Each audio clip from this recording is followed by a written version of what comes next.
the cloud. Hope everybody's having a good Monday so far. You enjoyed your epic evaluations. You got some helpful feedback. Everybody looks very sharply dressed today. Nice job on that. So before we go ahead and get started, let's talk to Chelsea, who is our assistant instructor today. Chelsea, are you there? Yes, I'm. I was just about to privately message you and say I don't have like professional attire, so I don't know if you want my camera on today. It's okay. You can keep your camera off if you need to. Not a problem at all. Thanks for letting me know. So Chelsea, tell us a little about yourself. Where are you from? I'm from the Bronx. Oh, nice. Very cool. What part? I'm from the South Bronx, Soundview area. Oh, yeah. Very cool. Yeah, I actually used to live in Soundview, so I'm familiar with that area. Ooh. Awesome. Yep. So very cool. So from the Bronx, why'd you join Europe, Chelsea? I wanted an opportunity to learn some new things and new skills. Very good. Love it. Excellent. And what is something interesting about you? What is your fun fact? Um, Fun fact: I'm big on astrology. I don't know if you know Really? about that. Yeah. That's a very fun fact. How'd you get into astrology? Um, that's a good question. I don't know. I've always like read books, so I think I just came across a book about like astrology, and from there it was just everything is because of the stars. I love it. Very cool. Well, thank you so much for sharing it. That's definitely an interesting fun fact. Last thing before you go into mute, what's a question that you want to pose to our group? What's something that you want to get out of life? What do you want to leave? I think that was my question when I was an operation manager, but I didn't get to hear everybody's response to that. So I think I would like to. Awesome. So in the chat box, what do you want to get out of life? I was gonna tell you, you UIO students are very philosophical, which I love. My other students are like, "What's your favorite potato chip?" I'm like, "Well, that's not very, very in depth." What about you, Chelsea? What do you want to get out of life? How would you answer that question? So when I ask that, I mean, like, what do you want to leave or what do you want to do? So I just want to educate people. Like, it doesn't matter. I just want people to be mindful of things, really. Hmm. Like, Hmm. why do you do it and who are you doing it for? Hmm. Yeah, yeah, I love it. I mean, how would I answer that question? I'm kind of in the same boat. I just really believe that life is best to live when you're serving and helping others. So that really is something that I care strongly about. That's why I do the work that I do. So Yoel says he wants to start his own charity. I love it. What population do you want to serve, Yoel? Do you want to unmute yourself and tell us, like children, or what do you have in mind? Yeah, so always wanted to focus on the children who are malnourished or Hmm. impoverished. Sure. So here in the U.S. or overseas or both? Um, I think both, but I guess kind of mostly back home where there's not much, and that's where there's not many resources. Hmm. I'm just trying to bring more resources to back home. Yeah. Awesome. Awesome. Thank you so much. So as the rest of you think about that philosophy question, I'm going to go ahead and just give some quick announcements and we'll come back to them. The first announcement is tomorrow is election day in our country. So as I'm sure all of you know by now, there's no program at all tomorrow. There are no classes. So please, if you have not already and you have the ability to, please go out and vote. But we will not be having any classes on tomorrow. And then on Wednesday, there'll be your other instructors are having classes, but I will not be having a class on Wednesday. My class will actually be what's called async. So what that means is that you're going to be watching a 30-minute long video, which is in Schoology already, and you can watch that, and you're going to do a deliverable that's due on Wednesday night, and then on Thursday it'll be class as usual. So after class ends today, no class tomorrow, an async class on Wednesday, and then class as usual on Thursday. Any questions on that? Pretty clear, right? So don't log on to this link tomorrow. I'm not going to be here. If you do have questions on the deliverable or you don't understand what's going on, I am online both days, so just email me. I'm happy to talk with you through anything that you have going on. Um, I do have office hours as well today if you have any questions. So last things, Sophia wants to have farm sanctuaries. Dondre to be happy, reach my potential. Love it. Awesome. Sophia, I want to be happy and healthy and successful. I want to start a family, leave my mark on the world. Awesome. So great question, Chels. Thank you so much for that. Just a quick reminder for best practices. If you have a question or a comment, raise your digital hand or put it into the chat box. And then Chels will help me navigate the class today and think about that. And then Angie says I'm still thinking. I know it's pretty deep. So she will Chels can get my attention, say, hey, so and so has a question, and we can do that. So Jose says I would inspire minorities to be more in charge of their personal finance and pique their interest in accounting and finance. Personally, I would like to have a farm. Wow, cool. A lot of farmers in this group. So pretty. I guess when you live in a city, you just want to have land. Um, yeah, that sounds pretty cool. I think it'd be cool to have a farm. Seems like a lot of work though. I'm not really one for physical labor. I like more, working behind a computer screen. Hey I Eric, can I yes, say something quickly? of course. So I just wanted to say that like we all just came from Sadea's class and it was kind of like high tensions, high emotions, and Okay.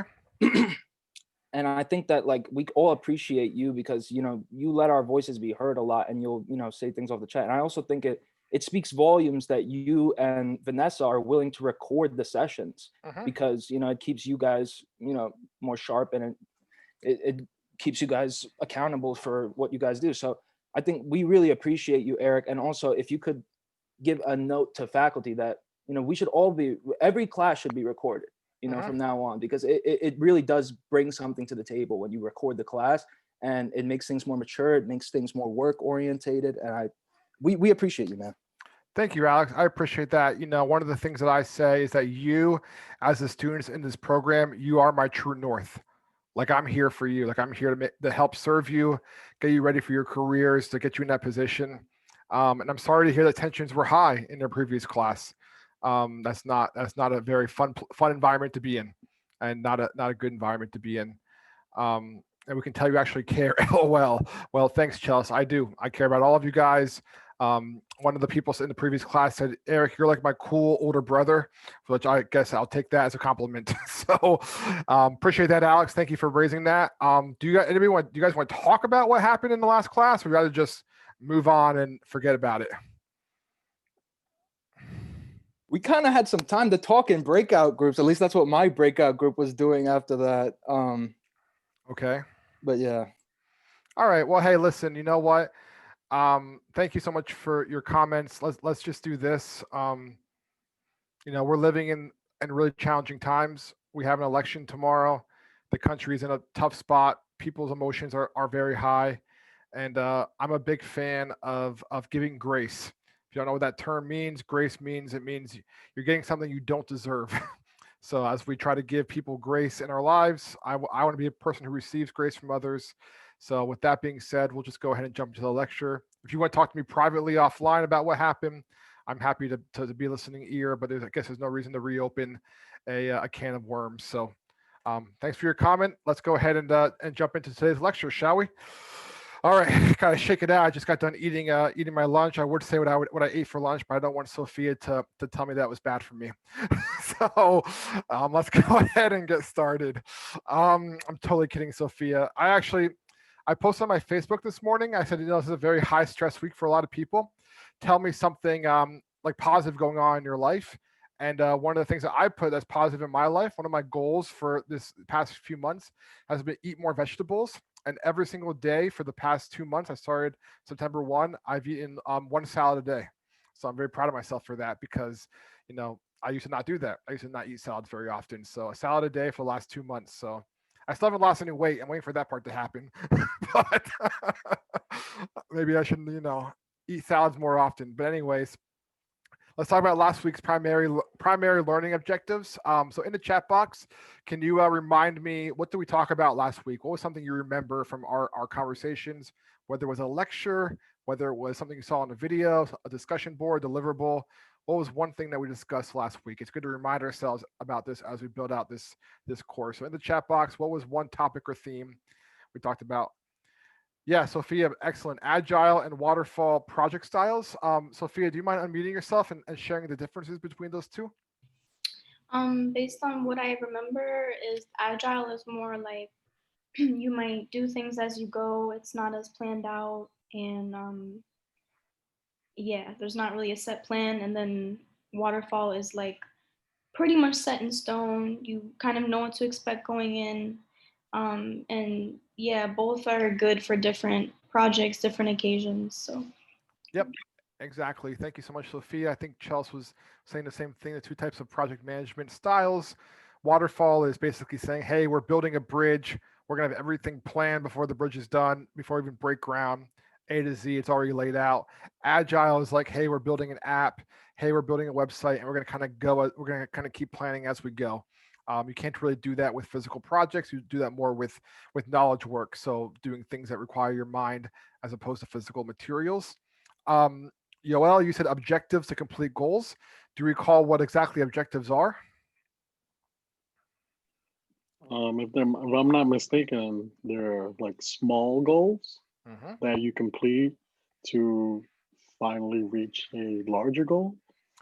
Yep, yep. That's it. So essentially, what it is you have your goal that you want to accomplish as the project. Your objectives are your baby steps to get there. So you're precisely right. All the small steps you need to do to get to your larger goal. Can someone in the chat box either type it in or raise your digital hand if you know the answer? When we say the term stakeholder in project management, who or what are we referring to? If you want to raise your hand or put it in the chat box, if someone says a stakeholder, what are they talking about?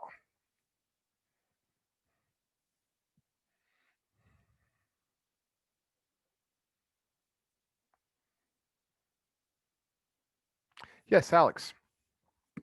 Someone who will be impacted by the results of the project. Exactly. Thank you so much, Alex. I appreciate you. Is every single person who that project is going to impact. Everybody from the project sponsor, the project team, the end client, the end user, they're all stakeholders in the success of that project. Absolutely. Last question before we move on. What are the 5 steps of project management? Does anybody remember what they are? If you just know one of them, you can put it in the chat box and we can build it out. But the first step was what? Thank you, Chelsea P. Initiation. Remember what the next step was? Planning. Thank you, Dondre and Alex and Tyrell. What's 3?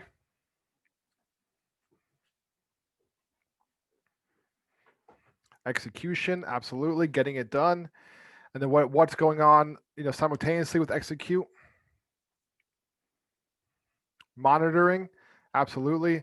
Tyrell, do you mind unmuting yourself and sharing what monitoring or controlling means in project management? Do you remember? It's pretty much observing how it's like overseeing the execution and how everything is playing out. Yeah. Yeah, absolutely. It's exactly right. It's making sure things stay on task, things stay on budget, they stay according to the schedule you had set out. It's not just executing and saying let's hope for the best. To use a sports analogy for those of you who like football, it's not throwing a Hail Mary. It's not just throwing the ball in the air and saying I hope someone catches this at the end, which by the way, my Pittsburgh Steelers are still undefeated. I just want to put that in there. And the very last step is what? Anyone remember? Closing. Thank you so much. The closing, the very last step. What went well? What can we improve for next time? This was all the steps in project management. So we appreciate that. So we already know step 1 is initiation. Step 2 is planning. And today we're going to spend some time talking about planning and how do we do that well. So I'm going to go ahead and share my screen. Chelsea, can you do me a favor and let me know if you can see my screen? Yes. Thank you so much. So step 1 is initiation. Step 2 is planning. Now this is an example of a project charter. Okay, this is an important thing to discuss within project management, because what you want to do is you want to have everything written down in advance. Whoop, my apologies. Everything written down in advance so people know what's going on.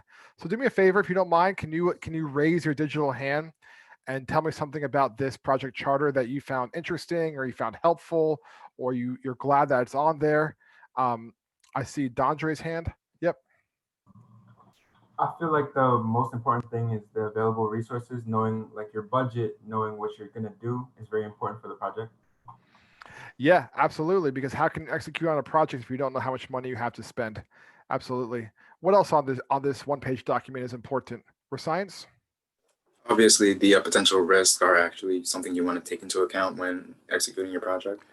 Absolutely, with science, you're 100% correct, because unfortunately, sometimes we as project managers, we overestimate our ability, and it's good to be realistic with ourselves that there are potential risks with this project, and we want to put them out in the open so we can mitigate them and work around them. Excellent point. Thank you, sir. Sophia? Yeah, I think that the project participants as well, because it's important to know who is doing what, and if you need to communicate with anybody, you'll know who is doing that specific part of the project. Yes, absolutely. So knowing who's in charge of what is really critical. You want to have that from the beginning, because you don't want to get halfway through a project and say, wait, Randy, why didn't you do that? I thought that was your job. No, Eric, it was your job. No, it was Tyrell's job. And then it's obviously a mess. So knowing who's doing what early is critical. So Tyrell, we're going to call on you. Randy, you're going to follow up with Tyrell. Tyrell? The approval, because you could finish your entire project and then just have it scrapped because you didn't have the approval. Yes, absolutely. I'm glad you brought that piece up, because what this document does is this is what you show to the project sponsor. In this case, it's John Smith, the project manager, Ivan Johnson, the finance manager, Anna Murray, saying, hey, just to make sure we're all on the same page before we move forward with this project, we're all going to sign this and make sure that we're all in agreement. Because if you're the project sponsor and the team moves forward with a project or a vision that you don't believe in, you'd probably be pretty annoyed, won't you, Tyrell? I'd be pretty annoyed. I'm like, wait, I'm not paying for this. I'm paying for something totally different. Yes, that is really important that everyone looks at this and everyone's aligned. And Randy, last comment. Definitely the milestones and the potential risk. The fact that you guys have a due date that's way before the deadline kind of factors in enough leeway just in case something goes wrong. And yeah. Awesome. Thank you, Randy. Thank you, everybody, for your comments. So this was actually the discussion board question that's due tonight, but I'm going to make it easy for you, and you can actually share your answer right now. So you're already prepared to submit it again tonight. But if you want to raise your hand and share a time in your life, in your career or your personal life, either one, where you didn't plan well and things had a really bad consequence. So as you think about a time in your life, your career where that happened, I'll share one of mine. When I was earlier in my career, I was working at a not-for-profit that would provide school supplies to Title I schools around New York City. And I was a volunteer coordinator, and one of my colleagues was the warehouse manager. And we were going to donate, I think it was 1,000 backpacks to kids at a school in Staten Island. And I was under the impression that he had already arranged the backpacks. So it was one backpack with pencils and crayons and notebooks and folders, and everything was inside the bag. And they were already on their pallets. They were already in the truck. They were ready to go. So here I show up with this whole entire crew of people, these large donors that are paying for these backpacks. We get to the school. I open up the very first one, and guess what it is? It's a box full of crayons. I'm like, oh shoot. Open the next one, box full of colored pencils. The next one, a box full of markers. It had never actually been arranged and organized. We had forgotten that detail. So that was pretty terrible that we show up to the school ready to pass out school supplies, and we're like, oh yeah, they're not organized. And I felt like a real doofus that day because here's all these donors like, hey, we paid for these backpacks. Why are they not arranged? So what about you? Does anybody want to raise their hand, tell a self-deprecating story from their personal life or their career where you failed to plan and it had really bad consequences? And I promise you, we won't laugh at you. We just want to get an idea. One person shared in a previous class that he didn't know where his prom was, and he took his prom date to the wrong venue. It's pretty bad. Anyone have a story, or you're always organized, you're always on time? All right, Sophia, let's hear it. I get this might be a little more general, but so I did an internship in the library, I don't know how long ago, in 2015 or something, I think. So it was a little while ago.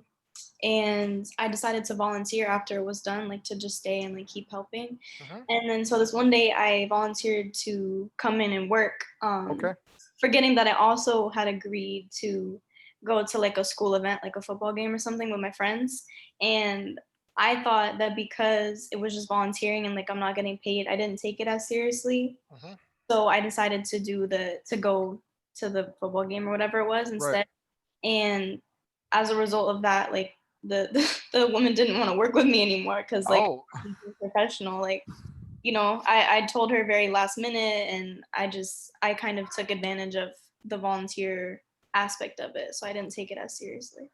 Sure. So that was a time when you didn't have clear expectations, and then it ended up being, you know, a negative consequence. Thanks for sharing that, Sophia. I appreciate that. I'm sorry that that happened. Unfortunately, you know, that's the downside of it's okay. You're over it. That's the downside of not having clear expectations up front. Thanks, Sophia. Tyrell. So senior year, I was in my school play, Okay. and I was the chef in The Little Mermaid, and I had a mic change with the person in the scene before mine, and my team wasn't ready for my mic change to help me put the mic on.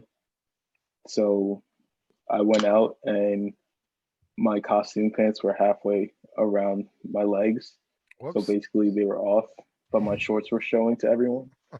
So we weren't Oh, planning, and I didn't make sure that my team was ready. yeah, and you literally it cost you, didn't it? A little bit of dignity, yeah. A little bit of dignity. Well, thank you for sharing that, Tyrell. That's quite the story. Yeah, always make sure get a costume check before you walk out. Thanks, Tyrell. Dondre.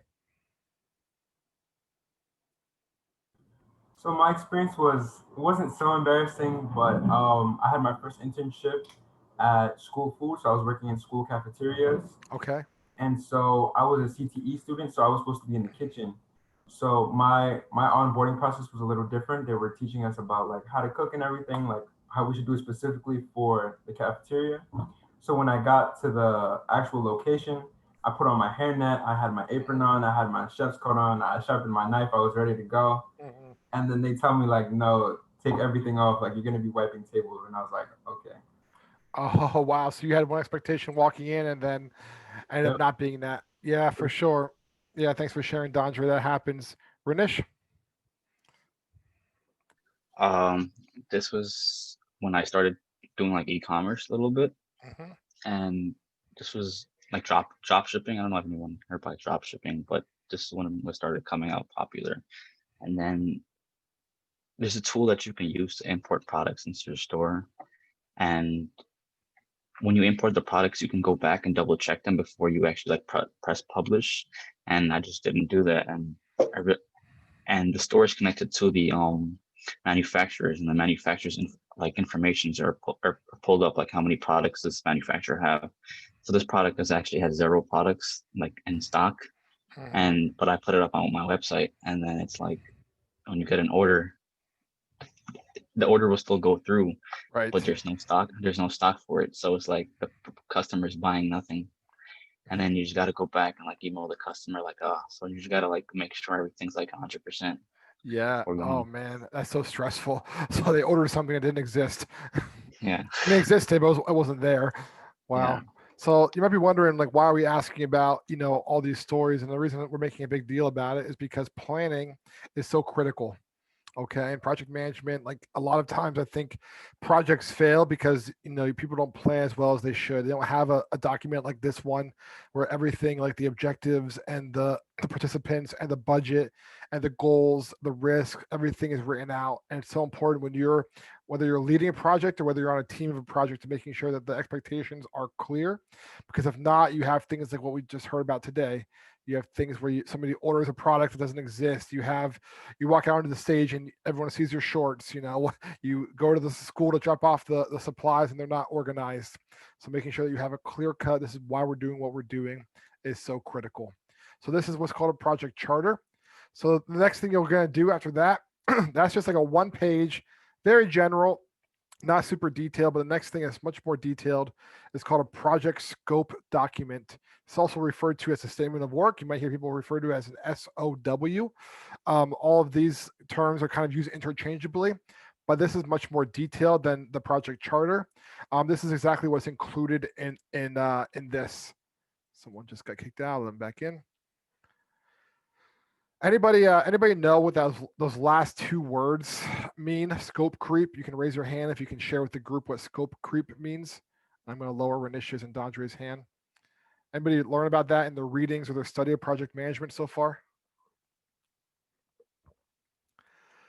So scope creep is essentially this. It happens in every project. It's the idea that says, okay, we're gonna do X, and then you get partway through the project, and it's like, oh, let's implement a little bit of Y into this as well. And if you're not a good project manager and you don't have things organized, you're gonna say, oh yeah, sure, we can sneak that in. But what happens when you sneak in not only Y but Z and A and B and C too? You get derailed from the project. You go over your budget. You go over your timeline, and you're doing things that you never agreed to. You're irritating your sponsor, you're irritating your stakeholder, and things are not good. So scope creep is a really big deal. So imagine like you're on a team that's going to build a bridge, and that's what you're being contracted to do. And someone says to you, hey, it'd be really nice to like build a park at the end of the bridge underneath there. People can go have barbecues and go fishing and have a little playground there. It's like, okay, that sounds really cool, but you didn't hire me to build a park. You hired me to build a bridge. And that's what a good project manager would do. They would say, no, that's not part of this project. I'm not going to allow us to get tied up with that. We were given this one project to do, and we're going to make it happen. That's scope creep, and it happens all the time in projects. So it's very important as a project manager, you're a strong leader, and that you say, hey, this is what we are contracted to do. This is what we're going to do. We can't allow other things to get into the project. More documents. So this is all, just so you're all aware, this will all be uploaded on Schoology after class. So don't feel like you have to take, feverish notes. But this is all the things that also are included in the project scope document as well. So like we saw already. So we'll go through that quickly. So like I said earlier, scope creep is a very real thing. It's what happens when things, you need to know what needs to get done, but even more importantly, you need to know what doesn't need to get done. All right. Because if not, you find yourself getting sidetracked and going over budget and going over time. So what we're going to be doing is it's currently 12:57. Let me do this. Just give me a second. One of the pieces of feedback that we got on Friday feedback from LCM was people are getting a little bit burnt out on group work. So we're not going to do group work today. I'm just going to give you 10 minutes to do this, small task. I want you to think of your time so far in year up and ask yourself, what are ways in which scope creep has happened to you? So for example, you'd have to study for a test coming up, but all of your friends, in the group text said, hey, we're all going out for a night in the town. How is that scope creep? Well, it's scope creep because you said, I'm going to study tonight, and now the temptation to go hang out with your friends has come, but that wasn't what you were going to do. So what we're going to do is we're going to take 10 minutes, come back at 1:08, also use this time to grab a cup of water, use the bathroom, and we're going to talk about ways in which you've experienced scope creep as a Europe participant. See you guys in 10 minutes. All right, folks, it is 1:08. You can please come back on camera if you're able. I'm going to call on Brian first. Brian, you wrote in the chat box, after procrastinating for those deliverables due Sundays and plans to just fill up your whole weekend, leaving you with no time to do them. So that's been something that you've experienced in your time here at Europe. Yeah, I particularly remember one Sunday where like 4 assignments were due and I did not submit a single one. Yeah. So when there's lots of assignments due, like the end on one particular day, it can definitely be a huge challenge for sure, especially if you procrastinate and put it off. Sophia says, being class, I want to check my phone. Check to that. I think we can all agree that that's a temptation. When Chelsea says when due dates change, yep, that's definitely is not easy for sure. Yeah, I mean, the reality of it is, just like in our working lives, there's always going to be things that are going to tempt us to get outside of what we're responsible for, what needs to get done. And if the same thing happens in projects, and the same thing happens in project management as well.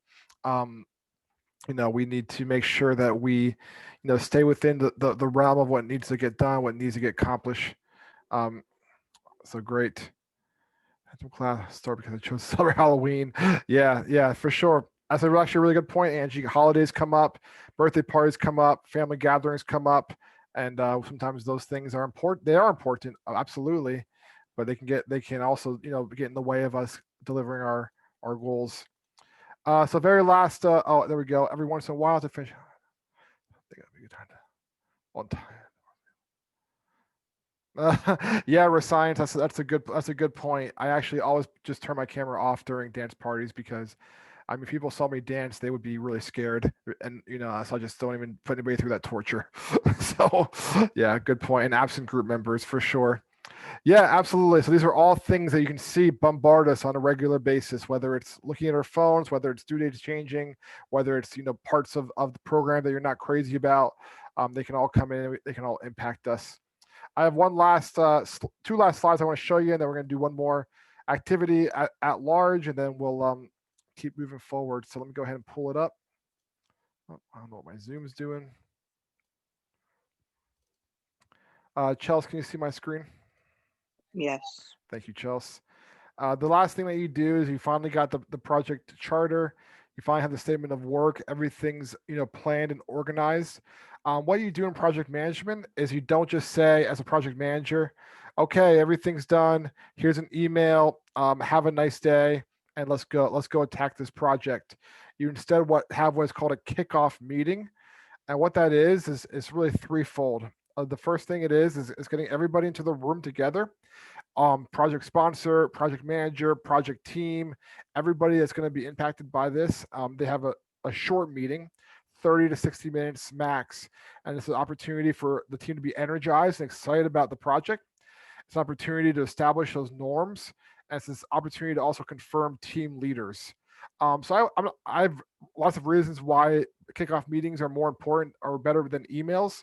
But I want to hear from you. Like, why do you think that, it's better to have a in-person or over Zoom meeting 30, 60 minutes long before you jump into the execution as opposed to just, all right, here's the plan. Have a nice day via email. Chelsea, I see your hand is up. To actually engage your team members and get them to think before your project starts, because personally, I know from like Monday morning kickoff or something like that, it's nice to already start thinking and talking to people rather than waking up, you're feeling groggy and it's like, now what?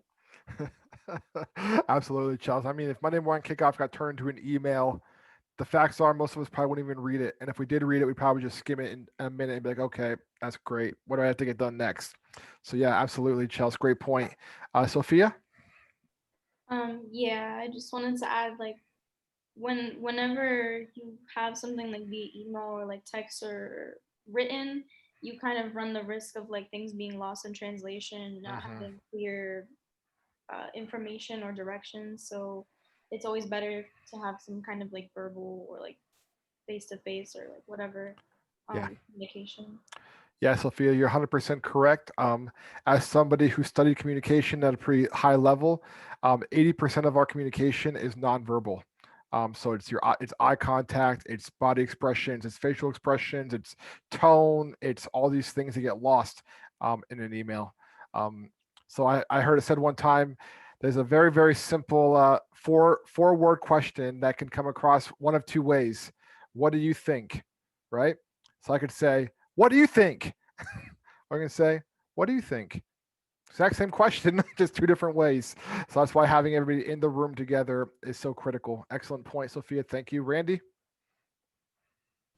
Actually, Rescience just put it in the chat.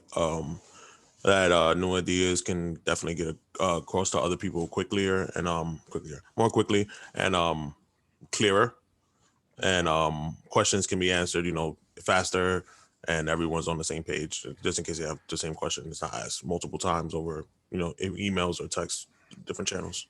100%, Randy. Thank you for science as well.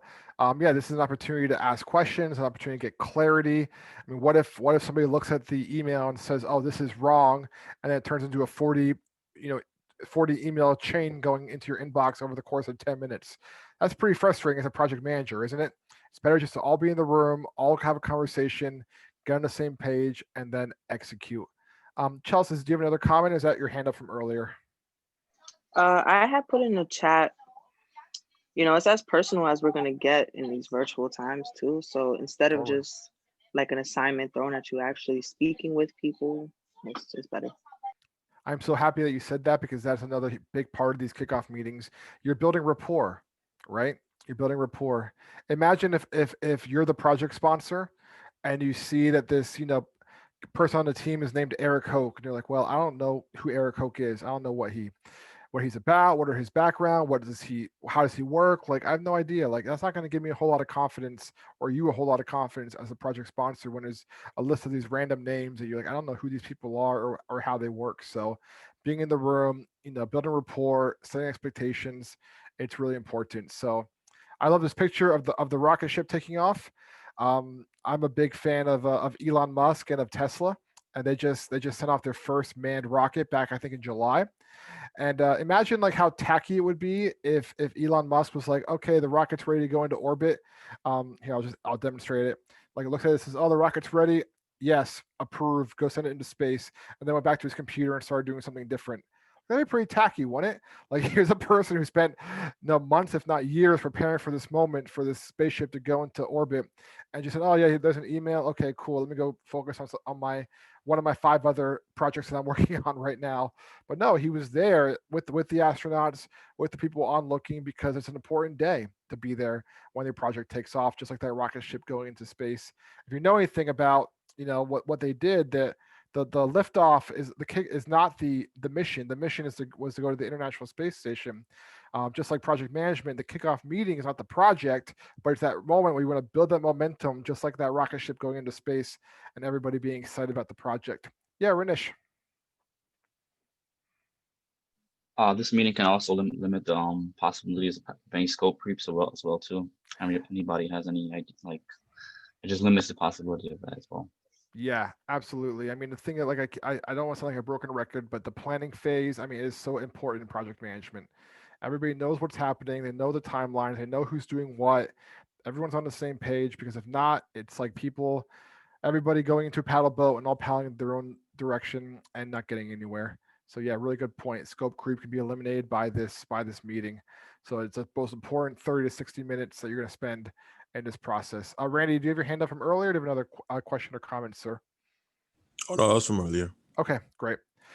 So do me a favor, Renish and Randy, lower your hands. I have a question for the group. Who here is familiar with the term SWOT analysis? Can you raise your hands? SWOT, SWOT analysis. You heard that term before? You're familiar with it? All right, that's fine. If nobody has, we'll spend a little bit more time talking about it. But SWOT analysis, in short, is this. It's the opportunity. I think Rasayan said it earlier when we saw that project charter, where we're talking about the risks of this project. A lot of times project managers, they think too highly of themselves. Like, oh, I've done this a million times, I got this. That they don't take a step backwards and look at the project from an objective perspective. So it's really important in the planning phase to say, like, what are the strengths that we bring to this project? What are the weaknesses that we have on this project? What are some opportunities, and what are some threats to this project? And it's so critical to not skip over this step. So we're actually going to spend some time doing some real life SWOT analysis. Let me go ahead and practice this. We did it in our last class. It was a lot of fun. I don't know how many of you guys are familiar with a Jamboard, but we're going to use a Jamboard, which you'll use a lot of in project management. I just need to find it. All right. So I'm going to send you all a link in the chat box. I might have to stop sharing and then put it back up. So there's that. So go ahead and click on that link. Let me go ahead and close you guys out. Everyone's able to get in. This very first thing that we're going to analyze is having a personal vehicle in New York City. What are the strengths of it? It's easier to get around. It's a lot easier to drive than it is to take the train or the bus. Weaknesses: parking is really difficult in New York City, especially if you live, in a highly populated area like I do. Opportunities. By the way, I apologize for the spelling errors. I did this way too early in the morning. I have a 2-year-old daughter at home, and because of daylight savings time, she got up at 4:15 this morning. So I'm like super tired today. So I apologize for the typos. And the last thing is threats. One of those things is a car can get broken into. Personal supplies could be stolen. So over here on the left side, you see sticky note. You can go ahead and type in your own sticky note and choose whichever one you want. So the thing we're talking about right now, what are the strengths, weaknesses, opportunities, and threats to owning a car in New York City? So everyone should be on the page. Click on the left side where it says sticky note. Type in your sticky note. When you're done, you hit save, and then it populates there, and you can click out, and you can use it. There we go. Faster travel time, excellent. If your chances of a car accident increases, that's definitely a threat. Yep, opportunity, you can become a Lyft driver. Yep, higher insurances, what would that go under, you think? Definitely a threat. You can't control that. I mean, I guess you could, in theory, you could take classes and maybe get your rate lowered. Yes, high parking costs. There's other things you can do too. You can try drawing if that's your thing. Parking tickets. Yep, insurance cost.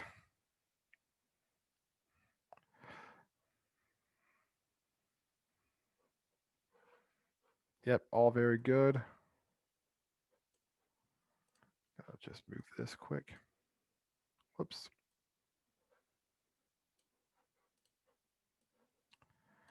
All right, so as you can see here, if you look at our screen, there's the SWOT analysis, as opposed to saying, hey, I'm just going to go buy a car because I just think of all the benefits of it.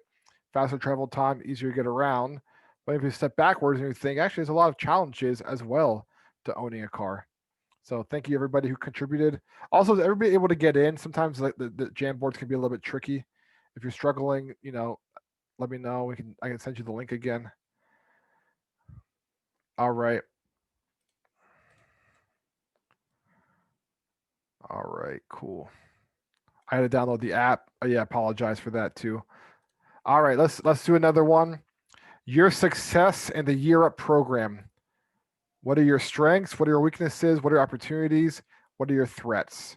So I'm going to put one right here. This is on page 4 also. So go over one if you need to.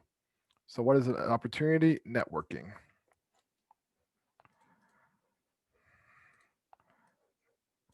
So for those who are unfamiliar, just we're on 3 right now.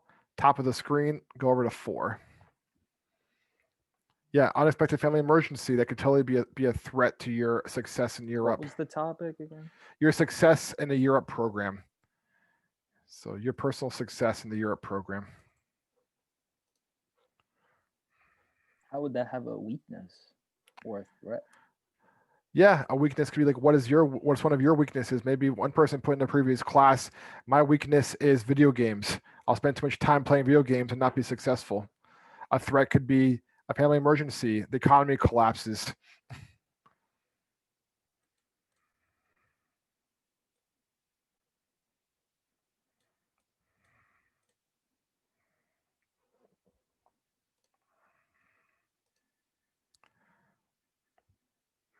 The reliance on the internet. Yeah, seriously. The temptation to stay asleep. How you manage your time.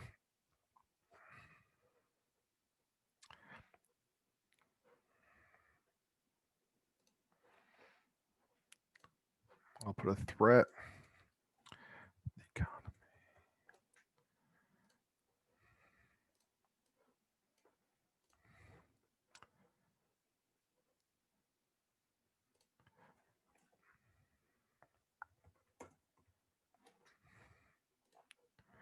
Scope creep. Yeah, there you go. Someone put friends. The opportunity to make some lifelong friends. That'd be pretty cool. Yeah, these are excellent. So I'm a big fan of the Jamboard. It's actually really a cool way to just get ideas out there. It's a little bit different than Zoom. Switches things up. You have the computer breaking for sure. For sure. So I'm going to stop sharing my screen. One last question, then we're going to wrap up today's class. Raise your hand, your digital hand. Why is the SWOT analysis, like why is that important in the planning process? Why is that critical that a project manager has the ability with his or her team to step backwards and say, okay, let's look at this from an objective perspective before we jump into it head on? Like, why is this so critical? Yes, Brian. You get to analyze the risks beforehand. Absolutely. And why is that important, Brian? Well, you got to be prepared for the worst. Mm-hmm. Absolutely, you have to, and it's a lot easier to manage a risk when you're aware of what could be, as opposed to getting blindsided. Yeah, like what Sophia just put. Yes, thank you, Brian. Renish, and then Chelsea. It could eliminate any questions in the near future. So, for example, if you think that such and such might happen, you could look back at your SWOT analysis, and you can already have a mental like framework of how to go around that. Yeah, absolutely. So you're solving the problem before it even happens, which is so important to think ahead. I love it. Thank you, Renish. And Chelsea. Yeah, I was gonna say it gives you the opportunity to plan for anything, all possibilities. Yeah, absolutely. It's so important because the thing of it is, when you do a project, here's the dark and dirty secret. Are you ready for it? No matter how well you plan, things are still going to go wrong. That's just the reality. So to think about those things in advance and mitigate as many as possible is your due diligence as a project manager. All right. So it's 1:25. Let me just give you guys some quick announcements. Once again, no class tomorrow, no program tomorrow. If you haven't already, go vote. I voted on Saturday. Hope you you go vote too if you have the ability to do so. Wednesday, my class is async. That means that there is no like in-person lecture. There's a short video that you can watch and do your deliverable. If you're confused by your deliverable, I have office hours today and I'll be online tomorrow and Wednesday. You can email me. I'm happy to set up a Zoom call with you to talk with you through the deliverable. Just want to let you guys know that. I know that this week is stressful for a lot of people, and that's why we, as your Europe staff, we want to make sure that we're giving some space if you need space for extra self care or whatever it is. I know for me, like I've already told myself, like I'm not going to look at any social media all day tomorrow and all day Wednesday because it's just going to cause me unnecessary anxiety that I don't need more of. I'm going to instead, go for a bike ride, play with my daughters, go to the brewery with my friends, like do something that I enjoy. Just do my best just to try to take it easy. But if you need to talk, I'm here. And I'm gonna have Chelsea read the deliverable here in a moment, and then we're gonna wrap up class. And before we do, if anybody wants to stay back and talk about what's going on with today's class, I'm happy to stay back and talk. And if you want to log off and get started on deliverables, you can do so too. But Chelsea, thank you so much for being a great assistant instructor today. We can go ahead and give you a little clap. Do you mind just closing out our class by reading our deliverable in the chat box? No problem. So the deliverable scope, statement of work, and kickoff meetings are all about one thing: level setting. Being on the same page is critical to success. On the discussion board, share a time in which you didn't have clear expectations and what happened as a result. 100 words due Monday at 11:59 p.m. today. Okay. Today. And respond to at least 2 posts. 50 words due by Wednesday, 11:59. Use the idea that you wrote about in Unit 1, watch video in Schoology on work breakdown structure, and write a 1-page document on how you will break down your team to build your new project out. No class tomorrow or Wednesday. Wednesday. Go vote, please. Pretty please. Yes, thank you so much, Chelsea. That officially ends today's class. If anybody wants to stay back and talk, you're welcome to. Those who have to log off, thanks for being here, and have a great couple days. And I'll see you all on Thursday.